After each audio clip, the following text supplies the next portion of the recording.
BMCVTC channel Hindi channel में आप सभी का बहुत बहुत स्वागत है। इस वीडियो को देखने के बाद आप लोगों के लिए इसके डिस्क्रिप्शन बॉक्स में कुछ आसान से प्रश्न दिए गए हैं जो कि इस वीडियो से संबंधित हैं। उन्हें हल करने का प्रयास ज़रूर कीजिए और फिर वीडियो देखने के बाद उसमें एक छोटा सा डिस्क्रिप्शन बॉक्स में छोटा सा गूगल फॉर्म भी है, उसे ज़रूर भरें। अपने सुझाव अपनी राय को उसमें ज़रूर भरें ताकि हम वीडियो को और इम्प्रूव कर सकें। और अंत में इस चैनल को अगर आपने सब्सक्राइब नहीं किया है तो ज़रूर सब्सक्राइब कीजिए ताकि आपको नए नए आने वाले वीडियो की सूचना मिलती रहे।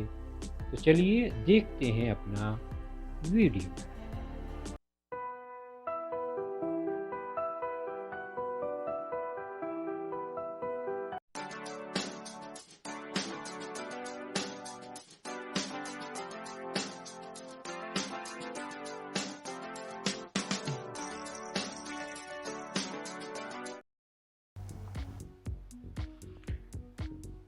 बच्चों, आज की कक्षा आप देख रहे हैं कक्षा 8वीं कक्षा में हमारा आज का जो विषय है वह है सामान्य विज्ञान।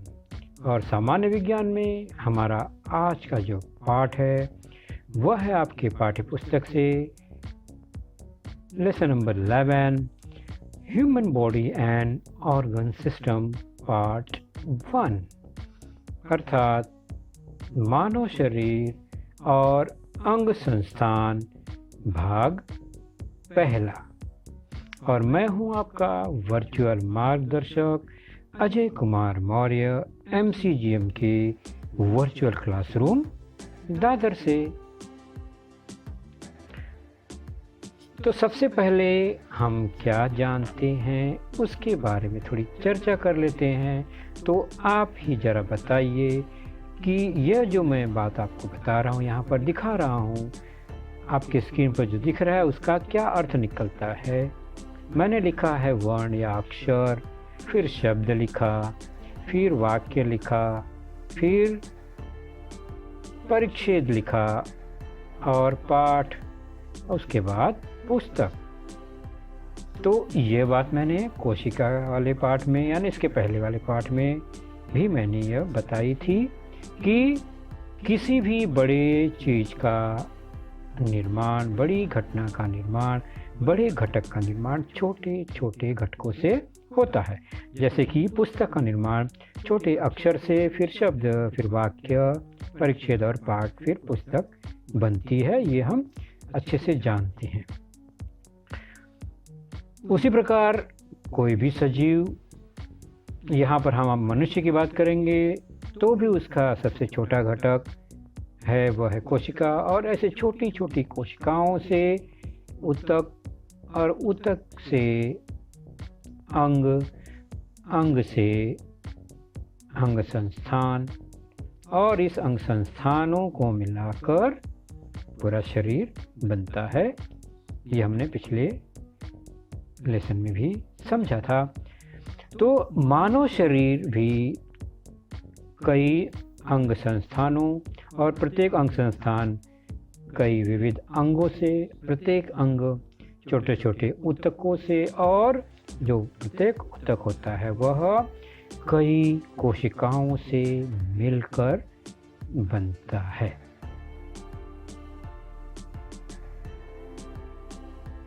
तो अब हम चलते हैं अपने मानव शरीर की ओर, केवल चर्चा करेंगे। तो मानव शरीर में कई आंतरिक और बाह्य अवयव होते हैं, यानी अंदर जो हमें दिखाई नहीं देते और बाह्य अवयव जो हम आँखों से देख पाते हैं। तो नाक, ग्रसनी, श्वसन नलिका, फेफड़ा, श्वसन मध्यपटल, यह कुछ अंग हैं जिसमें नाक हमें दिखाई देता है, लेकिन ग्रसनी, श्वसन नलिका, फेफड़ा, श्वसन मध्यपटल यह अंदर का अवयव है जो हमें दिखाई नहीं देता। उसी प्रकार मुंह, अन्न नलिका, अमाशय, छोटी आंत, बड़ी आंत, यह भी हमारे शरीर का ही अंग है, लेकिन मुंह हम बाहर देख पाते हैं। अन्न नलिका, आमाशय, छोटी आंत, बड़ी आंत, यह अंग हमें दिखाई नहीं देते क्योंकि वह आंतरिक अवयव हैं। तो हमने अभी क्या देखा कि ये दोनों जो अंगों की अपने यहाँ ग्रुप देखा, पहला नाक के साथ जो ग्रुप है, दूसरा मुंह के साथ एक ग्रुप है। नाक वाला ग्रुप जो है वो एक कार्य करता है, श्वसन का कार्य करता है, जबकि मुंह वाला जो घटक है वह पाचन संस्थान का कार्य यानी पाचन की क्रिया करने का कार्य करती है। तो कई अंग मिलकर किसी एक प्रक्रिया को करते हैं तो वे संस्थान का हिस्सा बनते हैं। जैसा कि हमने अभी देखा कि ये दो ग्रुप है, ऊपर वाला नीले रंग का यह श्वसन प्रक्रिया करने वाला श्वसन संस्थान का ग्रुप है और नीचे पाचन की क्रिया करने वाला पाचन संस्थान का अंग है। तो आप समझ रहे हैं ना, संस्थान में कई अंग मिलकर एक कार्य करते हैं। तो हमारा शरीर और शरीर में कई अंग संस्थान आपको दिखाई देंगे। इस चित्र में हम देख रहे हैं जो लाल और नीले रंग की कुछ नलिकाएं हैं, वाहिनियां हैं, जो रक्त परिसंचरण संस्थान के अंग हैं। उसके बाद ऊपर हड्डी पसलियां जो दिखाई दे रही हैं वो अस्थि संस्थान के अंग हैं। और नीचे आप देख रहे हैं पसलियों के पीछे फेफड़े, वह श्वसन संस्थान के अंग हैं। और आंतों की रचना जो देख रहे हैं वो पाचन संस्थान के अंग हैं।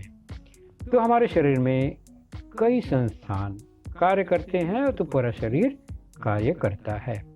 पाचन संस्थान की बात करें या और संस्थान की, तो ऐसे कई संस्थान हमारे शरीर में हैं, उनके नाम को जान लेते हैं। तो पाचन संस्थान, श्वसन संस्थान, रक्त परिसंचरण संस्थान, अस्थि संस्थान, पेशीय संस्थान, तंत्रिका संस्थान, उत्सर्जन संस्थान, प्रजनन संस्थान, ऐसे कई संस्थान हमारे शरीर में हैं जो कि अलग अलग अंगों से मिलकर बने होते हैं। यानी उस संस्थान में कई अंग कार्य करते हैं। तो हमारी चर्चा होगी अभी श्वसन संस्थान पर, जिसके प्रमुख अंग कौन कौन से हैं। तो नाक, ग्रसनी, श्वसन नलिका, फेफड़ा और श्वसन पटल या श्वसन मध्य पटल। तो nose, pharynx, windpipe, lungs, diaphragm, ये सब श्वसन संस्थान के विविध अंग थे। और श्वसन संस्थान पे हमने प्रारंभिक जानकारी ली है, किस तरह नाक द्वारा हवा बाहर से अंदर ली जाती है, फिर फेफड़े में जाके वापस नाक से हवा बाहर आती है।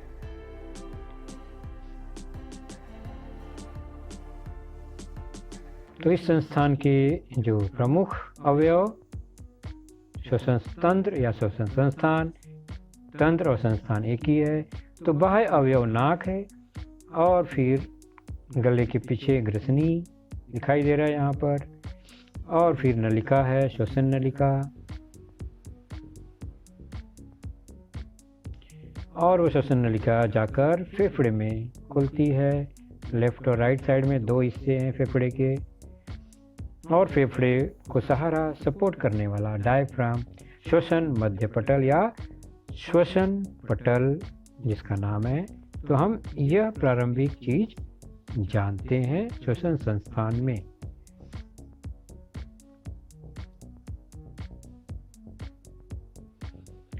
तो हमारे शरीर में श्वसन संस्थान में श्वसन की क्रिया 3 चरणों में पूरी होती है। ये बात आश्चर्य वाली है लेकिन समझने वाली है। सबसे पहले बाह्य श्वसन, जिसको हमने अभी देखा, एक्सटर्नल रेस्पिरेशन, यानी बाह्य श्वसन मतलब नाक से हवा अंदर ली जाती है और वह फेफड़े तक पहुंचती है। ये बाहरी बाह्य श्वसन होता है। अंतःश्वसन, इंटरनल रेस्पिरेशन, वह क्या है? तो हवा अंदर जाने के बाद उसका क्या होता है, वह अंतःश्वसन में, और उसके बाद आगे की क्रिया कैसे होती है, वह कोशिका श्वसन कहलाती है। तो श्वसन की क्रिया 3 चरणों में पूरी हुई: बाह्य श्वसन, अंतःश्वसन, कोशिका श्वसन, external respiration, internal respiration and cellular respiration. सबसे पहले जानेंगे बाह्य श्वसन क्या है। तो बाह्य श्वसन में 2 प्रमुख भाग हैं। एक तो हम नाक से हवा अंदर लेते हैं, महसूस करते हैं, वह निश्वास कहलाता है। दूसरा है उच्छ्वास, यानी नाक से हवा बाहर भी आती है, तो वह उच्छ्वास या श्वास छोड़ना कहते हैं। तो नाक द्वारा हवा अंदर ली जाती है, यहाँ से ये जो हवा है वह श्वसन नलिका द्वारा दोनों फेफड़ों में जाती है। फिर शरीर के अंदर जो क्रिया होती है, वहाँ से कार्बन डाइऑक्साइड फेफड़े में आती है और फिर फेफड़े से वह कार्बन डाइऑक्साइड श्वसन नलिका द्वारा वापस नाक से बाहर फेंक दी जाती है। तो यह 2 क्रिया बाह्य श्वसन में होती है। तो सबसे पहले नाक से ली गई हवा फेफड़े तक जाती है, फिर फेफड़े में आई हुई कार्बन डाइऑक्साइड नाक द्वारा बाहर निकाल दी जाती है। तो यह चक्र होता है बाह्य श्वसन में। हवा नाक से फेफड़े में और फेफड़े से कार्बन डाइऑक्साइड नाक द्वारा बाहर चली जाती है। तो फेफड़ों के माध्यम से होने वाले इन दोनों प्रक्रियाओं को एकत्रित रूप से बहिश्वसन कहते हैं, एक्सटर्नल रेस्पिरेशन।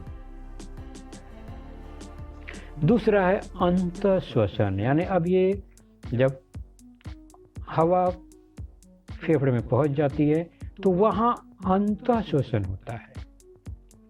तो अंतःश्वसन क्या है? शरीर की सभी कोशिकाओं और रक्त में होने वाले गैसों के आदान प्रदान को अंतःश्वसन कहते हैं। तो रक्त से ऑक्सीजन कोशिका में आता है, कोशिकाओं से फिर कार्बन डाइऑक्साइड जो है वो रक्त में आता है, और इस तरह से यह जो क्रिया अंतःश्वसन कहलाती है। तो पहली क्रिया जो थी बाह्य श्वसन में, हवा और कार्बन डाइऑक्साइड का चक्र चल रहा था, और यहाँ पर अंतःश्वसन में ऑक्सीजन और कार्बन डाइऑक्साइड का लेन देन होता है। मतलब यह हुआ कि रक्त से ऑक्सीजन कोशिका में जाती है, और रक्त क्या करता है? शरीर का जो कार्बन डाइऑक्साइड है वह फेफड़ों में पहुंचाता है। तो कार्बन डाइऑक्साइड कहाँ से आता है? कोशिका से, पूरे शरीर से, कोशिकाओं से वह रक्त में आता है। तो यहाँ एक चक्र पूरा होता है।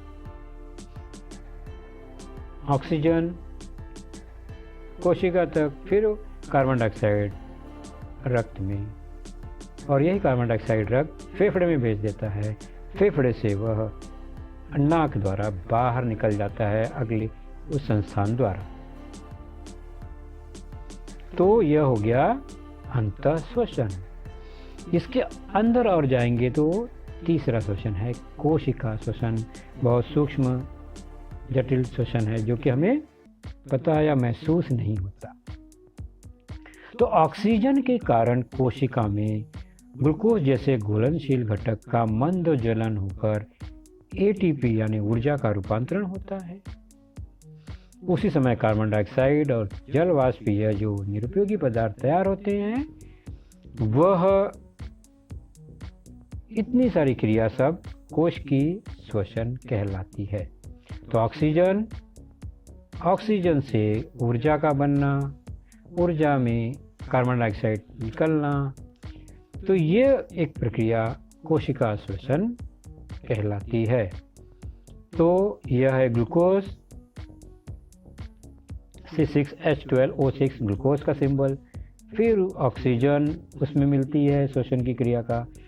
फिर मंदोजलन अंदर अंदर होता है, धीरे धीरे यह क्रिया होती है रासायनिक क्रिया, तो उसमें कार्बन डाइऑक्साइड गैस मुक्त होती है, साथ ही साथ जलवाष्प पानी भी मुक्त होती है और ऊर्जा का निर्माण होता है। तो ऊर्जा बनती है, यानी श्वसन क्रिया न हो तो शरीर में ऊर्जा ही नहीं बनेगी, और ऊर्जा नहीं बनेगी तो हम जीवित नहीं रह पाएंगे।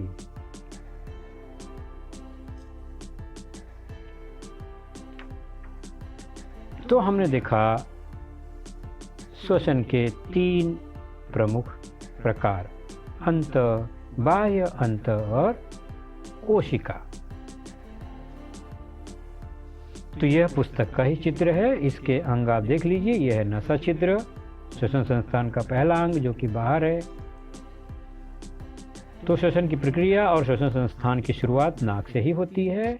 नाक में स्थित बाल, आप देखते हैं हर नाक में बाल होते हैं, वह और उसमें चिपचिपे कुछ पदार्थ होते हैं, जिसके कारण हवा क्या होती है, छन कर फेफड़े तक पहुंचती है। यानी हवा में कण होंगे, कुछ धूल कण मिट्टी, तो वह नाक में बालों द्वारा और चिपचिपे पदार्थों द्वारा रोक लिए जाते हैं। तो नसा छिद्र से हवा अंदर जाती है और वह ग्रसनी में पहुंचती है, फेरेंक्स। यहाँ पर आहार नली और श्वसन नलिका यहीं पर मिलते हैं। इस पर ढक्कन लगा होता है बॉल जैसा, कब हवा जानी है, भोजन के कण उसमें न चले जाए श्वसन नलिका में, इसके लिए ढक्कन होती है। हम जब भोजन करते हैं तो ये ढक्कन बंद रहता है, और जब सांस लेते हैं तो ढक्कन खुलता है, तो हवा अंदर जाती है। इसलिए दोनों क्रिया साथ नहीं करनी चाहिए। हम अक्सर बात भी करते हैं और भोजन भी करते हैं और सांस भी लेते रहते हैं। तो सांस मुंह से न लेकर, या यूँ कहे कि भोजन करते समय बात नहीं करना चाहिए। हमारा ध्यान भोजन करने पर होना चाहिए, ताकि श्वसन नलिका में कोई गड़बड़ी न हो। गड़बड़ी का मतलब कन्फ्यूज़न न हो और कभी कोई अन्न कण उसमें न जाए। हमने अक्सर देखा है बात करने वालों के साथ ये घटना हो जाती है, खाते खाते ठसका लगता है, फिर पानी पीना पड़ता है। तो ये क्यों हुआ? क्योंकि वो बात करते समय अन्न का महीन सा कण भी श्वसन नलिका में प्रवेश कर गया गलती से, तो यह घटना हो जाती है। तो अब श्वसन संस्थान का अगला है स्वर यंत्र। स्वर यंत्र के बाद श्वसन नलिका। तो श्वसन नलिका का शुरुआती हिस्सा स्वर यंत्र थोड़ा सा फूला हुआ रहता है, और यही नलिका आगे जाकर 2 भागों में बढ़ जाती है और वह चली जाती है फेफड़ों में। दाएं और बाएं फेफड़ों में यह पहुंच जाती है।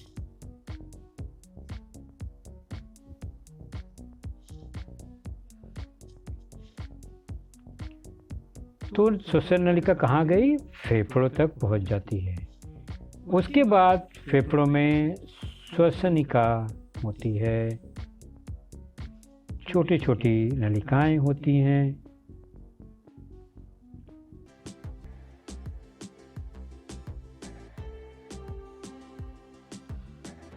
और उसी तरह उसमें बहुत सारे महीन महीन छोटी छोटी कुप्पियाँ होती हैं अंदर, जिसे वायु कोश कहते हैं। तो फेफड़े के अंदर के अंग है महीन बारीक से, और उस पर बारीक बारीक बाल नुमा, धागे नुमा रचनाएं होती हैं, जाल होता है, जिसे केशवाहिनी कहते हैं।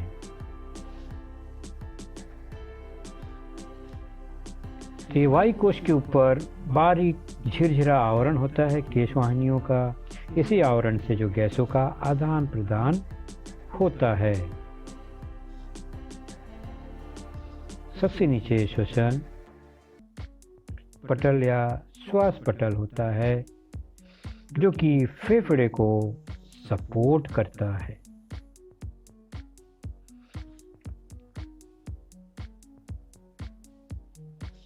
तो हम सांस लेते हैं तो यह पटल भी ऊपर नीचे सरकता है जिससे फेफड़े को सपोर्ट सहारा मिलता है।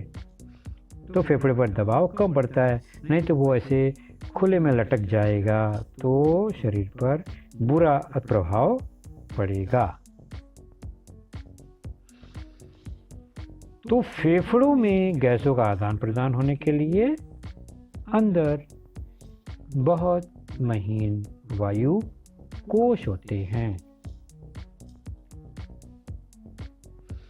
और देख रहे हैं वायु कोश का जो आवरण होता है बहुत झिरझिरा होता है, उस पर पतली पतली सब जाली नुमा केश वाहिनियां हैं जिससे गैसों का आदान प्रदान होता है।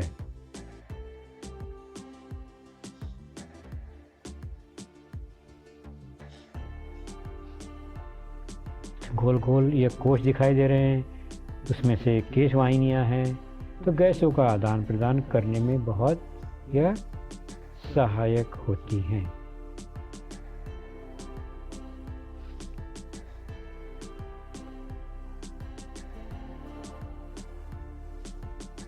तो हवा का प्रवाह देख रहे हैं ऊपर से अंदर आता है वायु कोश में, और फिर जो केश वाहिनियां हैं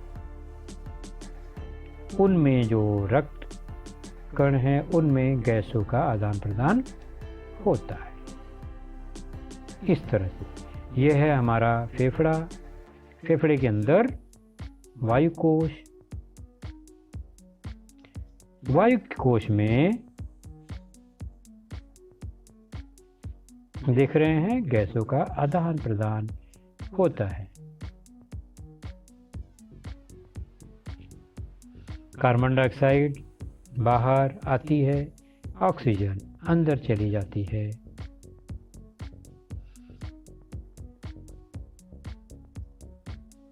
फिर वहाँ से कार्बन डाइऑक्साइड फेफड़े में जाती है, फेफड़े से कार्बन डाइऑक्साइड नाक की ओर जाती है और बाहर निकल जाती है।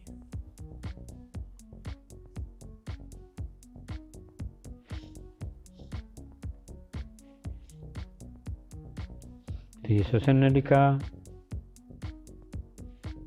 और वायु कोश।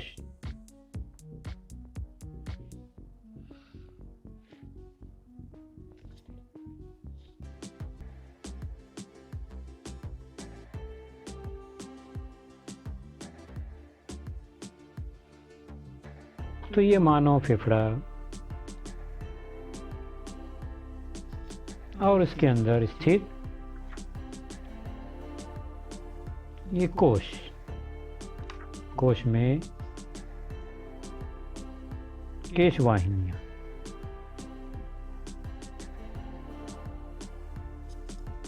तो नलिका आप देख रहे हैं व्यवस्थित होनी चाहिए, तो गैसों का आदान प्रदान व्यवस्थित होता है।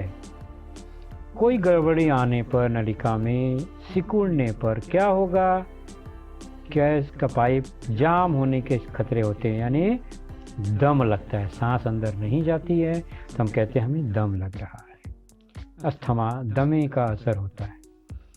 और यह अगर परमानेंट इस तरह से सिकुड़ जाए तो जगह कम हो गई तो पर्याप्त मात्रा में ऑक्सीजन की पूर्ति नहीं होती, तो दम घुटने से मौत भी हो सकती है।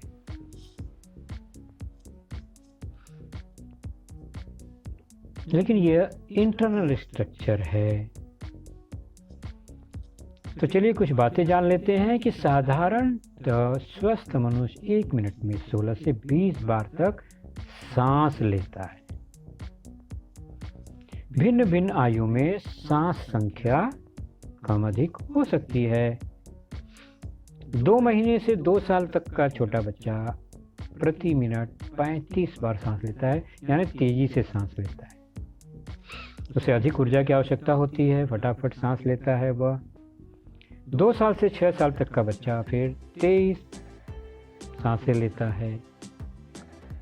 6 साल से 12 साल तक वह संख्या 20 आ जाती है और उसके बाद धीरे धीरे यह कम होकर 18 तक पहुंचती है। फिर उसके बाद 15 से 21 साल तक 16 से 18 मिनट तक यह स्थिर रहती है।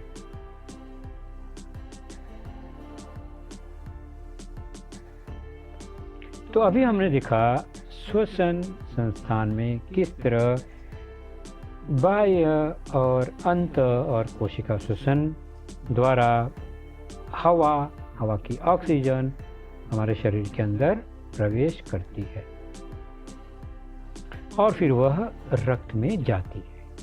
आगे रक्त जो है हमारे शरीर में दौड़ता है और उसे दौड़ाने का कार्य रक्त परिसंचरण संस्थान करती है।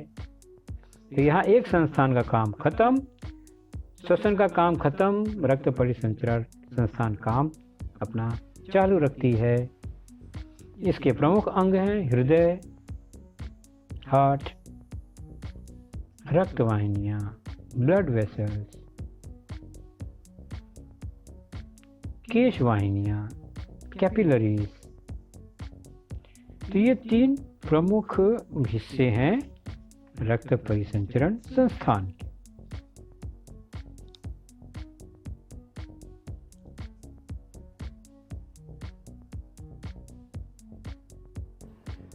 तो बच्चों, आपने देखा आज का लेसन, उसके प्रमुख मुद्दों को ध्यान से बार बार दोबारा देखकर समझने का प्रयास कीजिए, क्योंकि एक बार देखने पर किसी को भी वो पूरा मुद्दा समझ में नहीं आता। तो जैसे ही हम 2 बार 3 बार देखेंगे तो हमें वह समझ में आने लगेगा। और इसके आगे की जानकारी जो होगी बच्चों, वह निश्चित ही हमारे अगले वीडियो में होगी। तो उस वीडियो को देखने के लिए, उसकी सूचना प्राप्त करने के लिए जो नीचे सब्सक्राइब का बटन होता है उसे ज़रूर प्रेस कीजिए और नोटिफिकेशन ऑन रखिए, ताकि जैसे ही हमारा लेसन चैनल पर डाला जाएगा आपको वह तुरंत प्राप्त होगा। तो अपना ख्याल रखिए, सुरक्षित रहिए। Thank you.